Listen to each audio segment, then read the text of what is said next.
last night I smelled smoke and I thought somebody was barbecuing. So I didn't think much of it, went to bed. About 2 o'clock in the morning, I noticed the whole house, like, it smelled like it was filled with smoke. And I'm like, what's going on here? So I opened the window. I'm like, it's getting a little warm in here. And I look out, and everything is just, like, covered in smoke. Like a huge fire. And then all of a sudden, I start hearing explosions going on.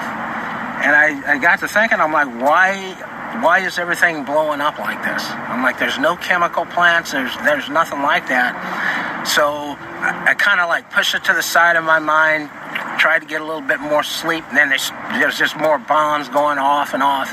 So the phone rings about probably 30 minutes later. I think it may have been 3 o'clock on our end. And it was like a garbled message, and it was like something, then it was fire in Sonoma County, mandatory evacuation, get out.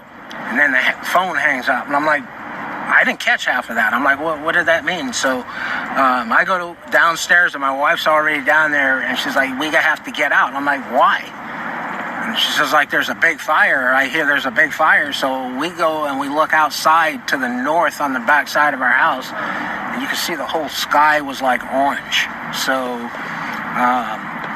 we grabbed the bare minimum. She got everything she needed minimum.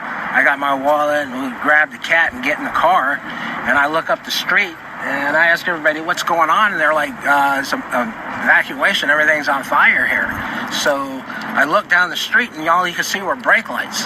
So I'm like, I don't think we're going to get out. If I were you, I'd get in the car and get out of here. And he said, if I were you, I would get out of that car. He says, because you're not going to make it through this if that fire gets on you. And I thought about that, and we went and parked the car in the garage, and we walked out, and we were walking past cars that were stuck in traffic for over an hour, and we just walked all the way up to Fenley Park, and luckily somebody else they did the same thing and gave us instructions and said, hey, there's a shelter here at Fenley Park.